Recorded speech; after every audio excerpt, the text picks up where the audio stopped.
Finally, let's take a look at the end of the Cold War, beginning with Mikhail Gorbachev. So Gorbachev introduced his idea of new thinking. So what was it? Gorbachev became leader of the Soviet Union and it faced many, many problems. Became leader in 1985 and it faced many, many problems. The Soviet economy was suffering due to the arms race, which it had been embroiled in ever since the end of World War II,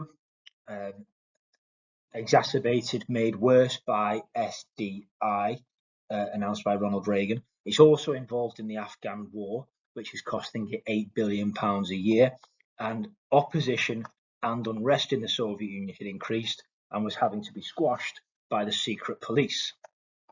Low living standards is what was causing the unrest, and this led to, Reagan had announced SDI, the lasers which could shoot down nuclear weapons, and it seemed the Soviet Union could not keep up in the arms race. The Soviets, if they wanted to keep competing, would have to keep investing money into the money pit, as in it's swallowing money, or adopt new thinking. So when Gorbachev comes in, he has this idea of new thinking. This led to Gorbachev's new thinking, the idea being to modernize the Soviet Union and improve conditions for people by, or one method, improving relations with the West. His ideas, Gorbachev's new thinking, was very, very similar to what both Hungary and Czechoslovakia had tried to implement or introduce in 1956 and 1968 respectively. Liberal freedoms for people. Make communism nicer, make communism better, and people would choose it rather than having to be forced into communism.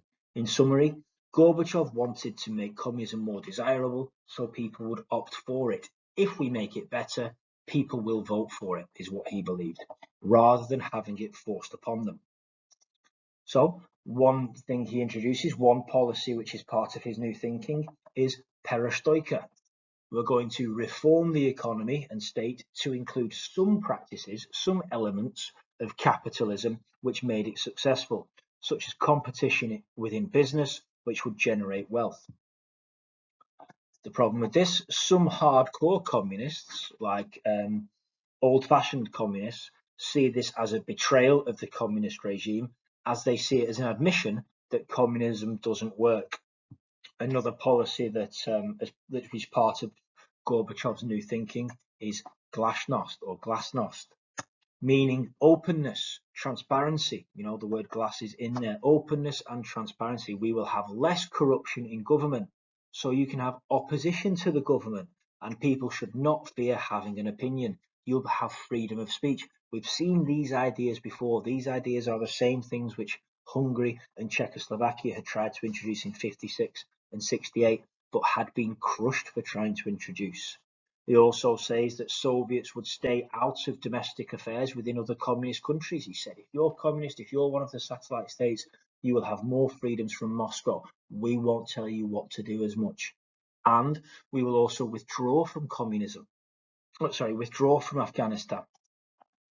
Glasnost and perestroika were controversial amongst communists in the Soviet Union, as they had democratic and some capitalist values. So what this means is, when Reagan had taken over as president of America, he wanted to get confrontational with the Soviets, peace through strength. Now that Gorbachev becomes the leader of the Soviet Union, America sees him as somebody that they can work with. Okay, if you remember the cartoon going from the fists of aggression at each other to the handshake, this goes from we're going to get tough with communism to now going, we can work with this guy, we can make agreements with this guy. What that leads to is sort of a reducing of the tensions. From 1985 onwards, there's a series of summits. So the first one taking place in Geneva.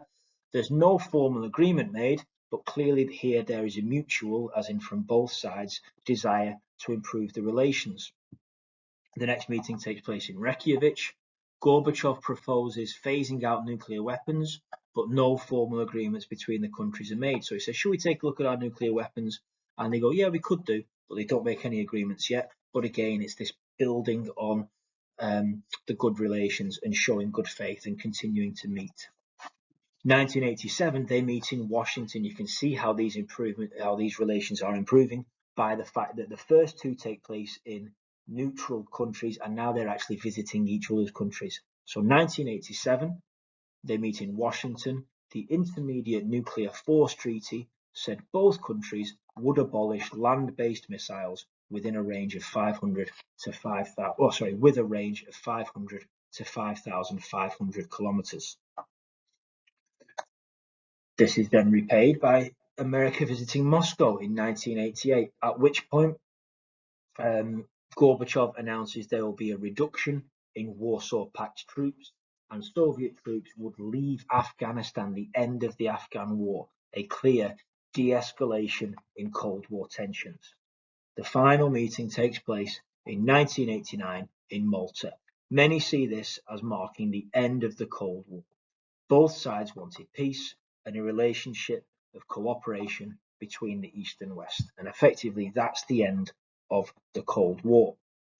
What we'll now take a look at is what that means for the breakup now of the Soviet Union.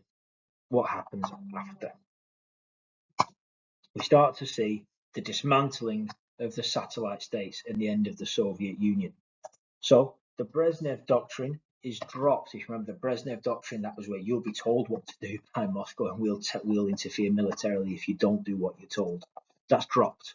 As part of Glasnost, the Brezhnev Doctrine was dropped, forgotten about, which meant other communist countries didn't have to use force in uprisings in satellite states, or rather the Soviet Union wouldn't interfere militarily in uprisings in satellite states. What this leads to is the Soviet Union dismantling itself. So effectively he says, if you have uprisings, we won't get involved. You then get the fall of the Berlin Wall in 1989. The wall was a symbol of the Cold War from the moment it was built in 1961, so its destruction was a clear end to the Cold War. Many of the families which had been divided when the wall was put up were now reunited, and people even kept parts of the wall as souvenirs. Germany was formally reunited in 1990. We then see the end of the Warsaw Pact. In 1990, the military cooperation between the Soviet states ended as European governments were turning democratic. Some of the satellite states countries had received offers to join NATO, and just basically stopped going to the Warsaw Pact meetings. So in 1991, the Warsaw Pact was formally dissolved because the states or the countries weren't attending the meetings anymore. Then what this leads to is the end of Mikhail Gorbachev as leader. This leads to Gorbachev's downfall. Hardline communists, committed communists, blamed him for the downfall of the Soviet Union, so they staged a coup against him and he resigned in 1991. So amongst hardline, loyal, committed communists, Gorbachev is seen as a villain. However, for the Western world, he's seen as a hero because his new thinking and his willingness to negotiate and be open with the West and America led to the end, or contributed to the end of the Cold War.